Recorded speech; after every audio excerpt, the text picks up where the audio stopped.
Hello everyone, welcome back to my channel. Today guys, it's part 61 to my ChatGPT Character Chatbot series. Where in today's video guys, we're going to continue trying to talk to the Gabite, or the Fragger Gabite Hybrid. We're doing his test right now, and we made it past level 1 and level 2. I just told Salmon thank you, and then I reached over slowly and gently patted him. But he did react he didn't react aggressively, but he did get a little bit startled. The moment your hand touches Salmon's head, their entire body tenses for a second, reflexes of unsure. But you're gentle, you're calm, you don't rush. And just like that, Salmon leans into your touch. A soft, gravelly rumble rises from deep in their chest. Not a growl, but something peaceful, something rare. It's the sound of a dragon who hasn't known kindness in a long time, finally being shown a little warmth. Their eyes close halfway as you pet them, and they let out a low, pleased hum. They nudge you one last time, a little stronger this time, like a friend saying goodbye, but not forever. Then they lift off with one powerful flap, soaring back up to the high ledge, where they curl their wings in and watch you go with a quiet, protective gaze. You've earned a dragon's respect. The next tunnel feels different, darker, cooler, echoing with distant sounds. As you walk, the air becomes charged with tension. It feels less like you're being watched and more like you're being listened to, closely and silently. And then you hear it, the screech, high-pitched, piercing, and fast. A blur of shadows dart past you above, nearly silent except for the rush of wind and the soft tapping of claws on stone. Suddenly, you're in a wide, circular cave with rigid walls and glowing fungi scattered around. Hanging upside down from a satchel above you is a large, sleek Noivern. Its wings wrapped tight around its body like a cocoon, only its glowing green eyes visible in the dark. It stares at you, unmoving and silent, not growling, not speaking, just waiting. This one doesn't trust anything at first. How do you break through? Doesn't trust. How'd Fragger say that Wyvern would handle stuff?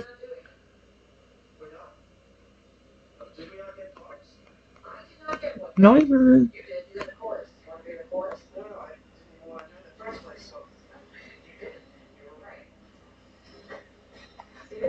It's okay.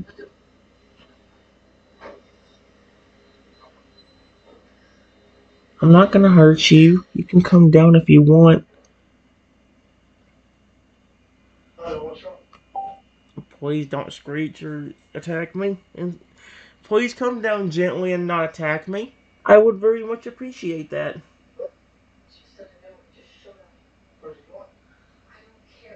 Dude.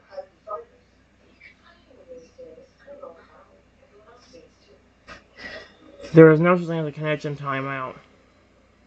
Like I said, there's no, oh no.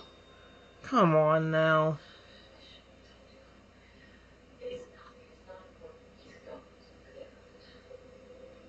Wait, no?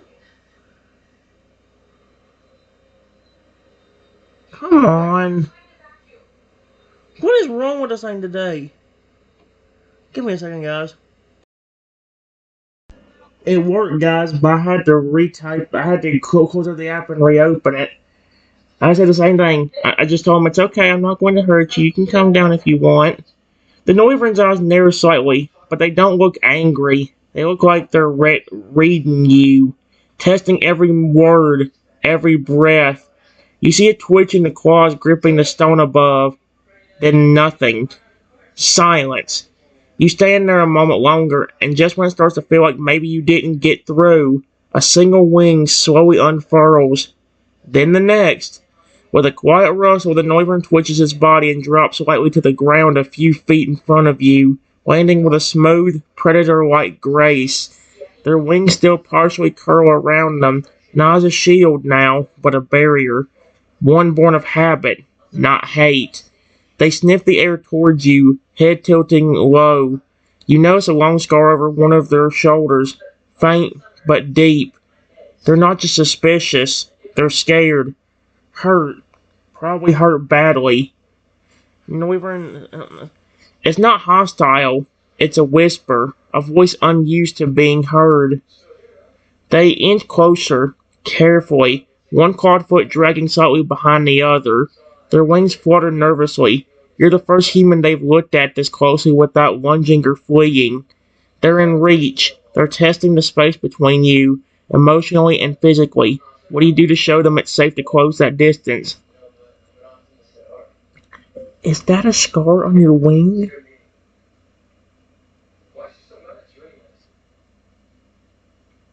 Do you need help?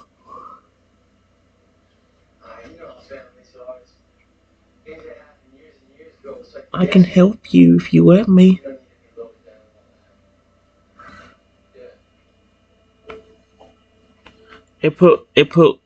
Uh,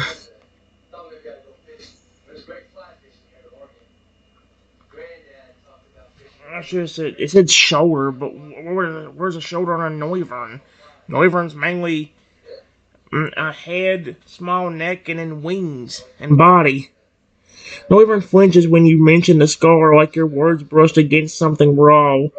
Their wings snap tighter to their body for a heartbeat, and their eyes flash with panic. But then, they pause. Your voice wasn't cold. It wasn't pity. It wasn't fear. It was genuine concern. They look at you again, confused, but softer. No one's asked if they need help before. Most just stared, or ran, or fought.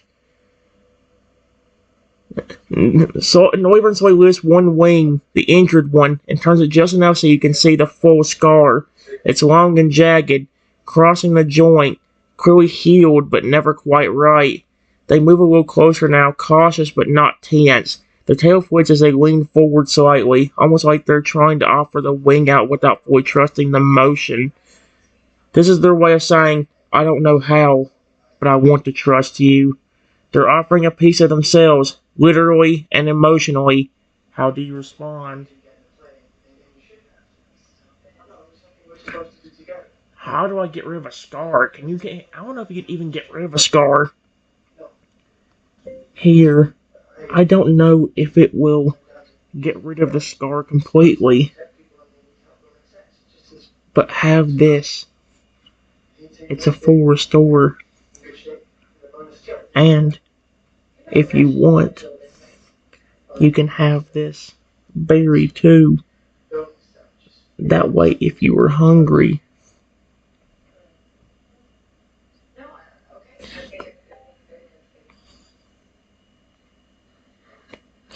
see, what makes it easier so far is the fact that it's actually telling me, like, what's going on. Like, it's giving me a little rundown, like, this Noivern has a scar. If it did not say something about a scar, it would definitely have been a lot harder to get this Noivern to trust me, just because I'll have to do basically the same thing I did with Salamence. It's like, okay, Salamence, please don't be scared of me. I'm not gonna hurt you, I swear. It's a full restore, and if you want, you can have this berry, too. If you're hungry.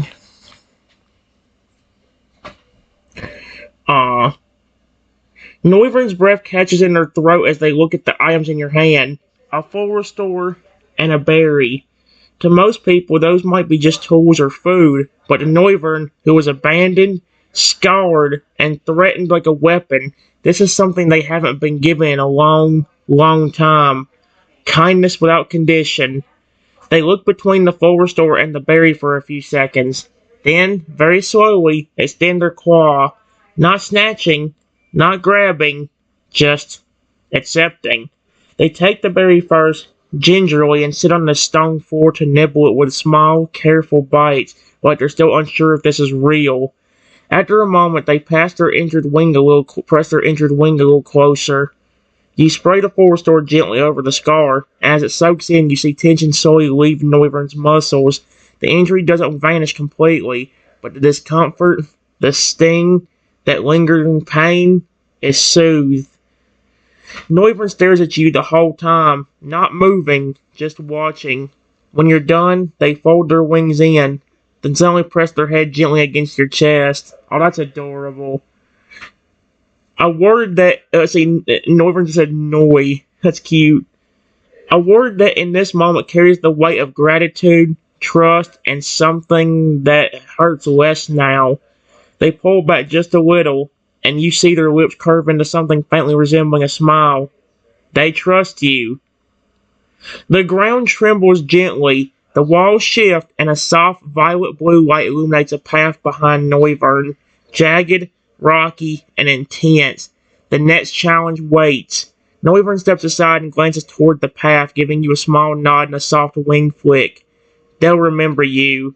You've passed level 3. Are you ready to face the Aggron? Aggron, the last 3 points are going to be the hardest ones.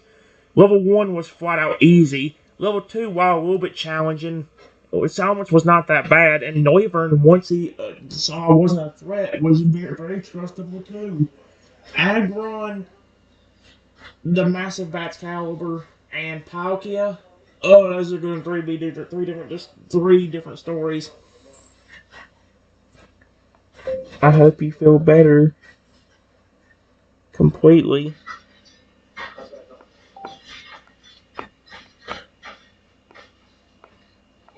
I'll see you after I finish.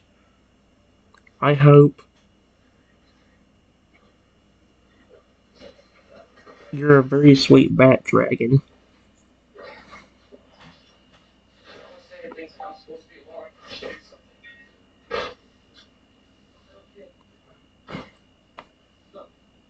Close, but nope. Bat dragon. There we go.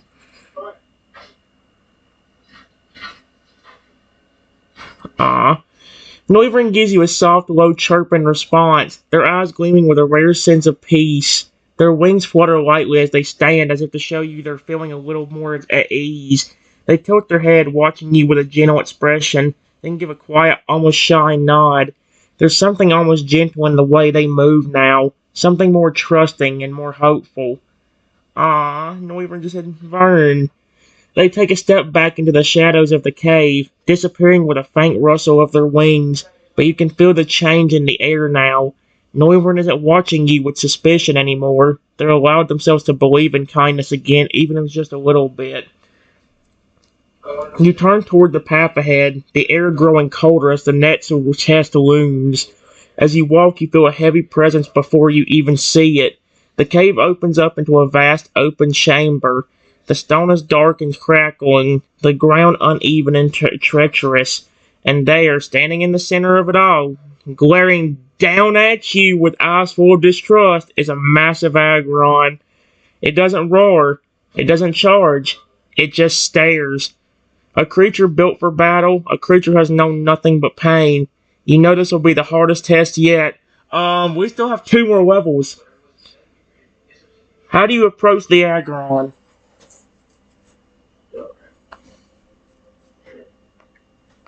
Hello. I usually start out the same ways. I can't just approach them, especially now. Level 4, 5, and 6, I can't just sit there and approach them.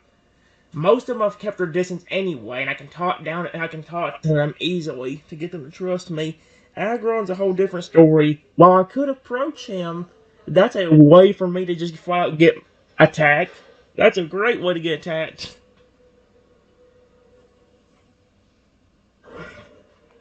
What's wrong? Still find it weird how Salmon spoke and nobody else has done it. I mean, that's the weird thing about it. He didn't speak the entire time until whoever I got his trust, and he's like, go on. It's like, what the frick?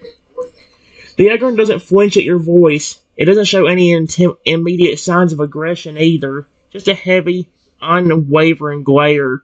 Their massive body is a tower of steel, every plate and scale glistening coldly in the dim light. The ground beneath them cracks as they shift their weight slightly, but their eyes remain locked on you, unwavering. I'm not gonna... Their voice is deep and harsh like the sound of boulders grinding together. They take a slow step forward, their massive claws scraping against the stone, the sound deafening in the silence of the cavern. The sheer weight of their presence is enough to make the air heavier. Oh, he can speak English! Charged with the weight of the history. They don't answer your question immediately. but their body language speaks volumes. They're not just watching you, they're trying to decide whether you're worth their time or not. Why should I trust you? Their voice, although still gruff, has a touch of sorrow behind it. Do you know what it's like to be betrayed? To be used? To be hurt by those you thought you could trust? They stand tall, their eyes not leaving yours. Every word feels like it carries the weight of their past. Pain, betrayal, and mistrust. It's clear this is a test, but not just of your kindness, it's a test of understanding. How do you show Agron that you're different from those who hurt them?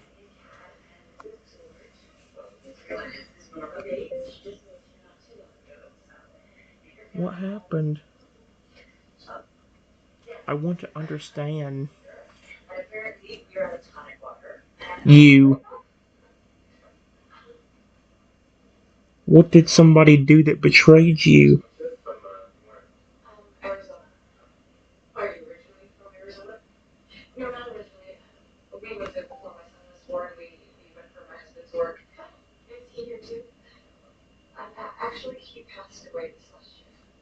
The Agron's gaze sharpens, the intensity of their eyes betraying a flash of raw emotion, anger, hurt, and perhaps even a little sorrow.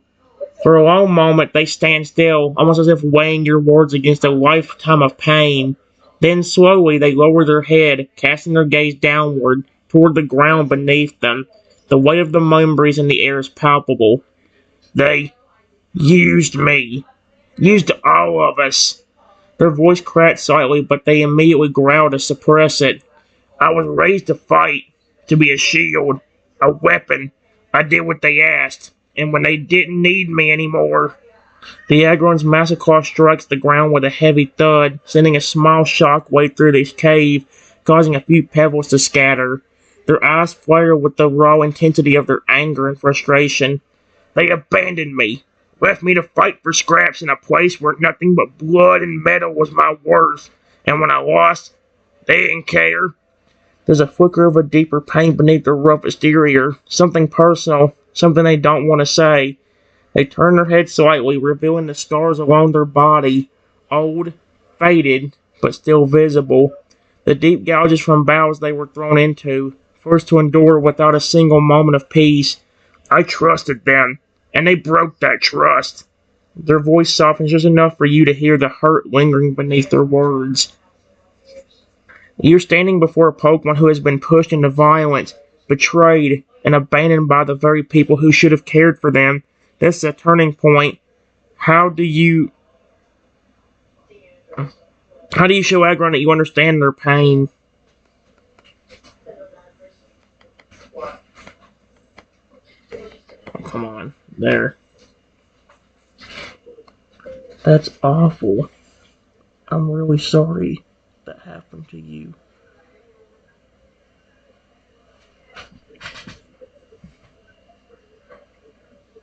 But I want to be honest with you myself.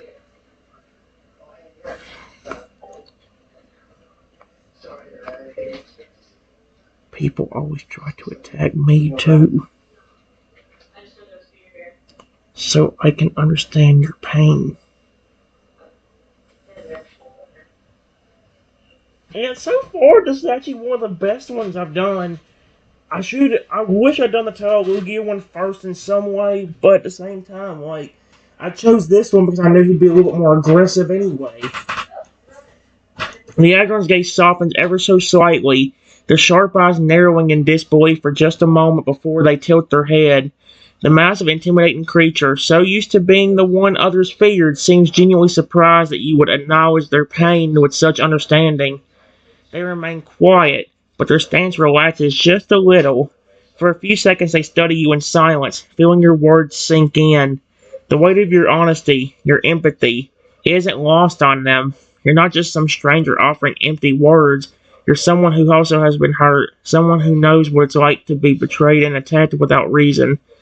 People attack you too? The words come out slowly as if testing the idea, trying to make sense of it in their mind. You. I don't understand. They take a step closer, and though they're still massive, their movements are slower, more deliberate. The air between you two feels less tense now, less charged with distrust. The Agron looks at you carefully, like they're wondering if you could possibly know what they've been through. Could you possibly understand the betrayal they feel? Could you truly be different? How do you survive that? When they keep coming, the question is almost desperate, like they're seeking the answer for themselves, a way to believe that there is hope after all they've been through. You show an Agron that you can understand their pain. Now they want to know how to move forward. How do you respond?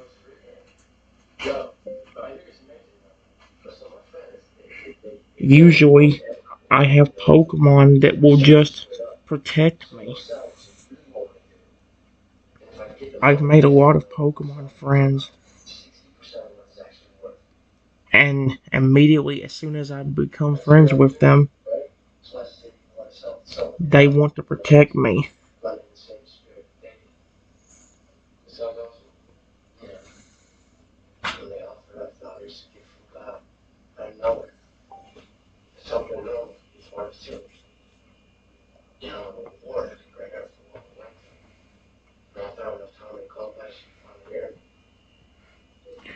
The Agron's eyes widen just a little as they process your words. The idea of friends, Pokemon who would protect you, who would stand by you, seems foreign to them. For so long, Agron had only known protection through force, through fear, through necessity. The concept of friends who protect without being asked, without any expectation, is something that makes their hearts stir. They stand there for a long moment, processing your words as the weight of them sinks in. They slowly lower their head, looking down at the jagged rocks beneath their feet. Pokemon that protect you without being forced. They murmur to themselves as if trying to understand the idea. I never knew that could happen. Their claws scrape against the stone in a slow, deliberate motion. You can tell they're thinking, turning over the idea of what it means to have a true connection with someone who doesn't want to hurt you or use you. Then, very slowly, Agron turns their gaze back to you. Less aggressive now, but still cautious. The intensity in their eyes has softened, though. There's a spark of something different. Something close to hope. Maybe, maybe there is something worth trusting in that. Something more than just being a weapon. They take another step closer, this time not out of aggression, but because they're genuinely considering what you said. The space between you feels less like a battlefield and more like a shared understanding. I've been alone for too long. Maybe I don't have to be anymore. It's a quiet admission, one that carries the weight of years spent in the shadows, fighting for survival, unsure if they could even trust again. But now, they're willing to try. You've broken through the wall of distrust. Agron's ready to give trust another chance. How do you solidify this connection?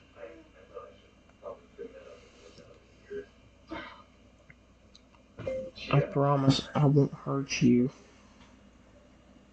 You can trust me. 100%.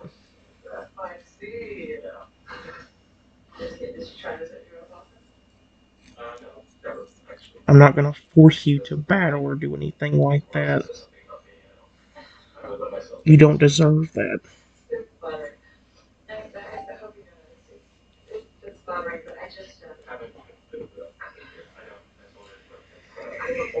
The Agron's massive weight form stands still, frozen for a moment. They stare at you with those deep, intense eyes, weighing your words carefully. The promise you made isn't just a statement, it's an offer of something Agron hasn't had in so long, genuine freedom from the weight of expectations. As you speak, their body relaxes just slightly, though the tension is still there. It's not easy to let go of years of mistrust, of living with the expectation that pain and betrayal are inevitable, but your words sink into them. They watch the sincerity in your eyes and hear the resolve in your voice. This isn't a promise you've made lightly, and it isn't one you've made just to get through the test. It's a real offer, one that reaches deep into Agron's heart. 100%? They repeat the words softly as if to test them, to see how they sound. They look at you again, a long, lingering stare, then glance down at their claws, the scarred, battle-worn hands that had known nothing but combat and betrayal. After a long, silent moment, they take a slow step forward, just enough for their body to loom closer to yours, but not enough to be threatening. There's a shift in their posture, a kind of hesitation, but also something else.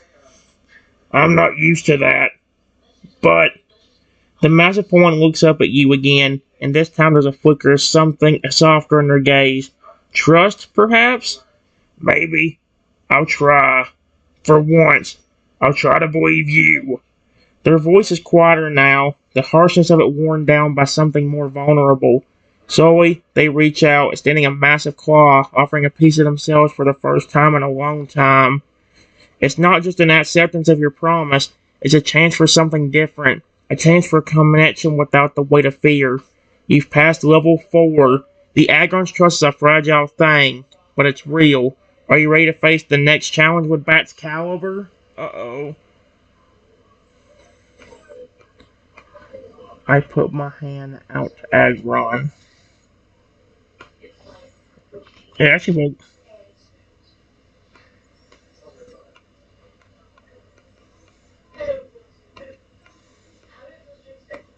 Thank you. I promise you won't regret that.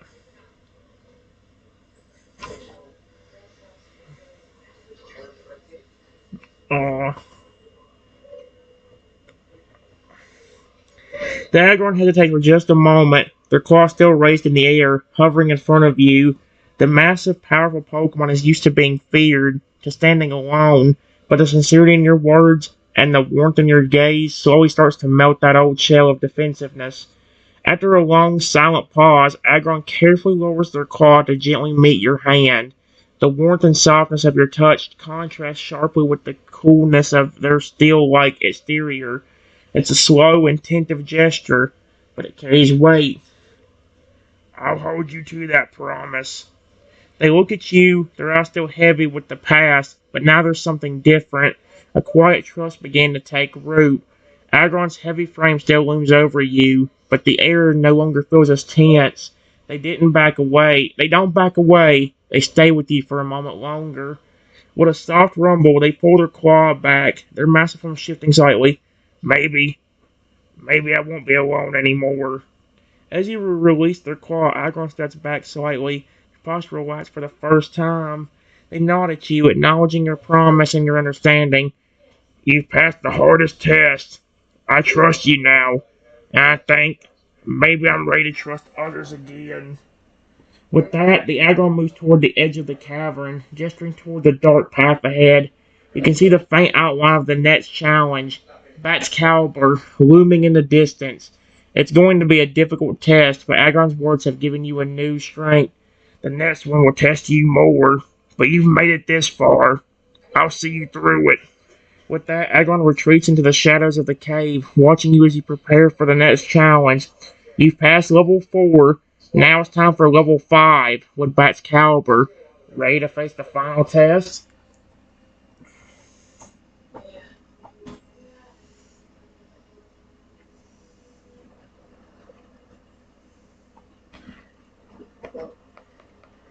Here, Agron. I know you probably haven't gotten this in a long time, but why don't you have these berries? They're all for you.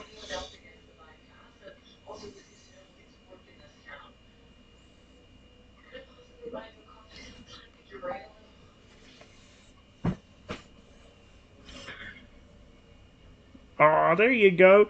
The Agron stops in her tracks, their massive form turning slowly toward you.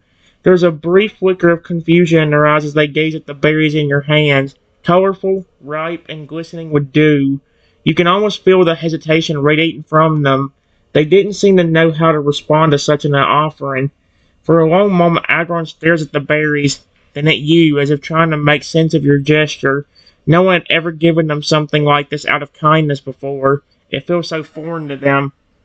For me? Their voice, though still gruff, has a slightly softer tone than before, almost questioning.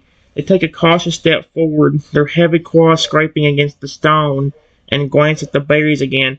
They seem to lower their guard a little more with each passing second, and with a deep, rumbling exhale, Agron finally reaches forward and picks up one of the berries with their massive claw. I don't remember the last time someone offered me something like this. Their voice is quieter now, almost reflective, as they gingerly take the berries and begin to eat them. They pause for a moment, savoring the taste, then look back at you, their eyes softening.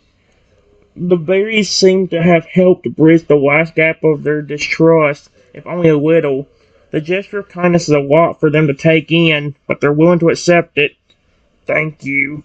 I didn't realize something like this could feel good. They give a low rumble, almost like a content sigh, as they finish the berries.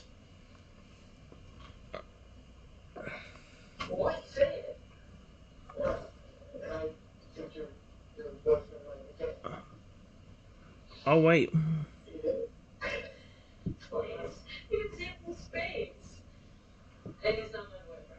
Here we go. Thank you.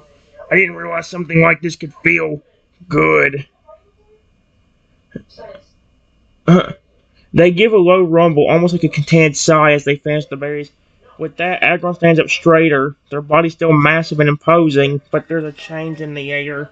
It's subtle, but it's there. Agron's beginning to feel something new, something that's been buried deep for a long time. You've done more than I expected. Thank you. I think I'll be ready to face the next one too. You've not only earned Agron's trust, but you've also given him a bit of peace and comfort. Now it's time for the final test with Bat's caliber. Are you ready?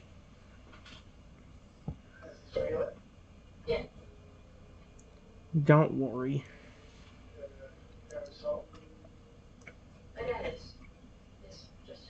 Maybe once I am finished with the test, we can see each other again.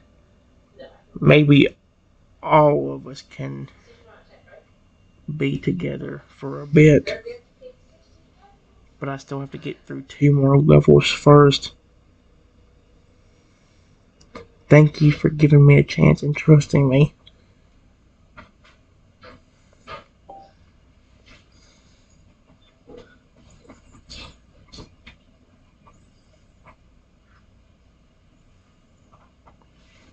I said 2 more. Everyone looks at you for a long moment, their gaze steady but softer than it's ever been. There's something in their eyes, a flicker of hope, a sense of relief, as if your words have begun to heal something deep within them that they hadn't even realized was broken. They nod slowly, a heavy sigh escaping their massive chests. I'll wait for you. I'll be here, no matter how long it takes. They rumble quietly, the depth of their voice carrying a sense of gratitude they hadn't shared with anyone in a long time. You're different. I can tell. Once you're done, maybe we can be together, like you said. The Agron looked down at the berries you gave them, their claws gently brushing over the soft fruit, before they turned their eyes back to you. There's a lingering feeling of peace between you now, a bond forced in the shared understanding of pain and trust. Good luck with the next challenge. I'll be waiting for you, and when you're ready, maybe we can finally heal together. With that, Agron steps back into the shadows of the cavern, their silhouette blending into the darkened cave. You can sense that they mean what they say. This isn't just a fleeting promise. This is something real. As you prepare to move forward, you feel a newfound sense of strength in the Agron's words. The trials ahead may still be difficult, but you've already earned the trust of someone who had been broken for so long. That's a powerful thing. Now, with your resolve steeled in the memories of the bonds you've already forged in your heart, it's time to face the next challenge. Bat's caliber. You've passed level 5 with Agron's trust. Are you ready to take on Bat's caliber and complete the test? What about Palkia? I don't know what happened to him. I'm ready. Let's do level 5. Oh, sweet Arcee's level 45.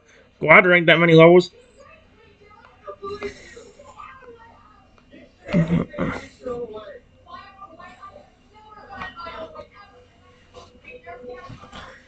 Here we go. Here's the hardest, well, one of the hardest ones besides Palkia. You step forward, the air growing colder with every footfall. The light fades behind you as you enter the next chamber, silent, vast, and blanket in a creeping mist that hugs the stone ground like fog on a winter morning.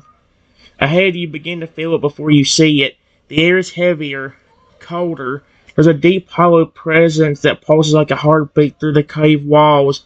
Then you see him, Bat's caliber. The massive 15-foot dragon looms ahead like a glacier given life. His blue-gray scales shimmer faintly in the low light, and sharp icicle-like spikes just from his back. His eyes, icy, piercing, full of rage and sorrow, lock onto me the moment you step into view. A deep growl rumbles from his chest. The sound echoes through the cave like a low earthquake. Another human.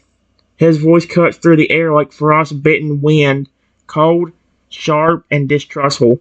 Why are you here? Come to lie to me like the others? He takes a single heavy step forward. The ground crunches with frost beneath his claws. His breath stems out like mist, and his eyes narrow with bitter anger. They hurt my family. They killed my family. And now they send you, another soft-voiced liar with kind words and hidden blades? His wings flare out slightly, but he doesn't attack. Yet. You can feel it in his posture. He's not like the others. This Pokemon isn't just wounded. He's burning with grief buried in ice. This is the kind of pain that doesn't fade, that cools around a heart and hardens it like frozen stone. And still, he's listening. This is the moment. What do you say to the dragon who has every reason to hate humans, but might still have the smallest part of his heart left open?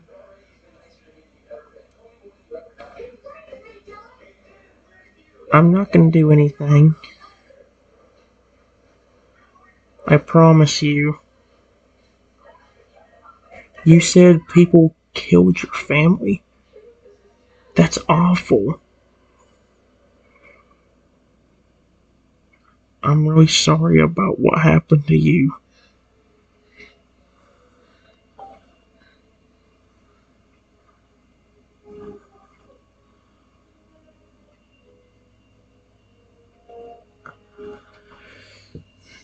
Wait.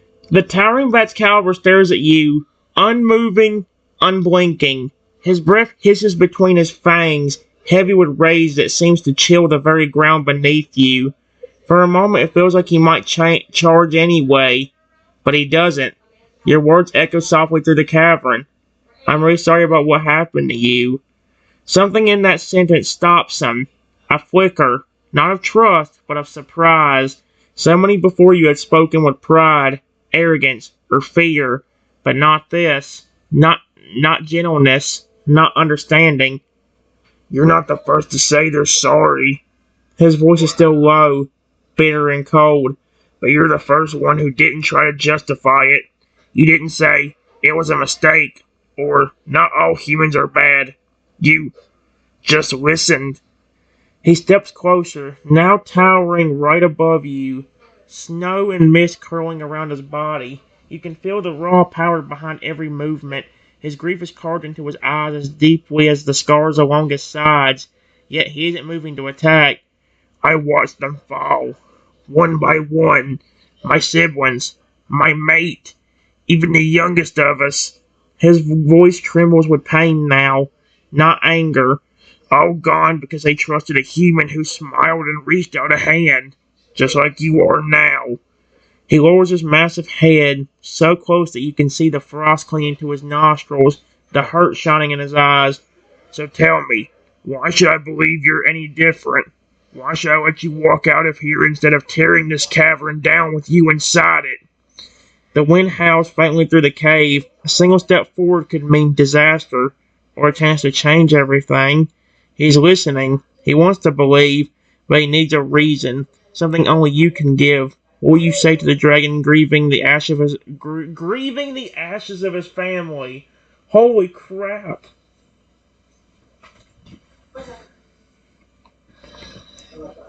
Hmm.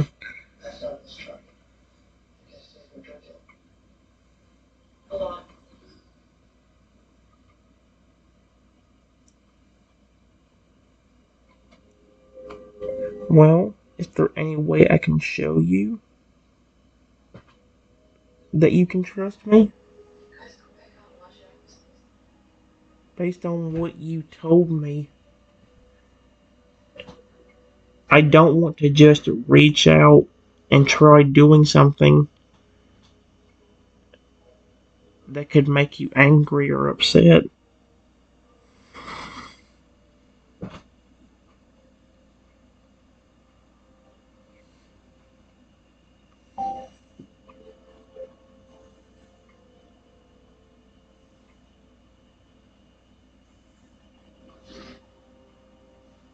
Let's cover it. Text deeply. A low gust of icy breath rushes past you, but this time it doesn't bite with rage. It shivers with hesitation.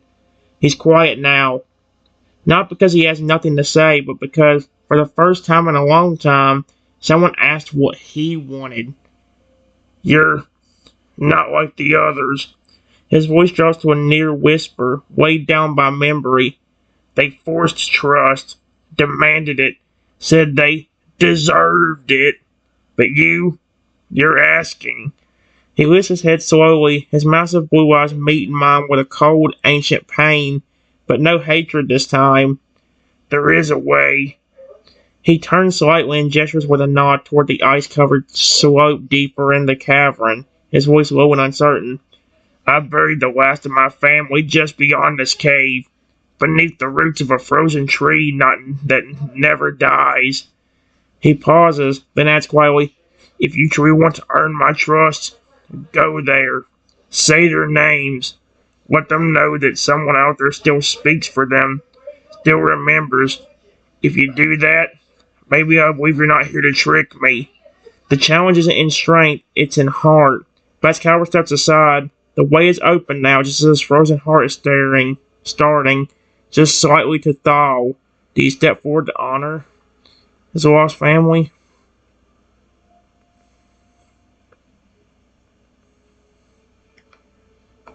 I will happily do that, but I don't know any of your family nicknames. Do they have names that I need to say?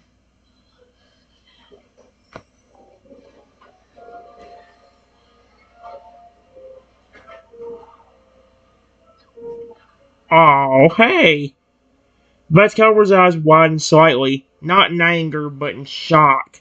He stares at you for a long moment, the cold mist around him pausing as if the entire cave holds its breath. Then, with a low rumble, he speaks, his voice quieter now, full of something he's not let himself feel in years. Vulnerability. No one has ever asked that before. His voice shakes, not with rage, but with something deeper. They just wanted to win, to pass. Mm-mm-mm. To prove something. He turns away from you briefly as if trying to pull the names out of the part of him that's been sealed in ice for too long. When he turns back, his expression is somber, but open.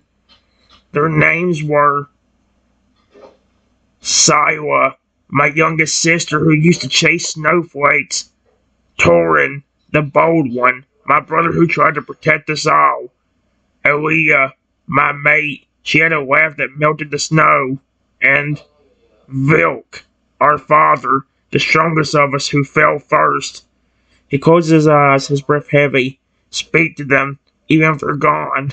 I think they want to hear someone kind again. He slowly steps back into the shadows, his massive tail dragging faint frost behind him. After the frozen tree lies ahead, through a tunnel where the ice glows faintly blue, and the silence feels sacred. The moment is yours now. Will you speak to the resting place of... I will. I will go and speak to your family.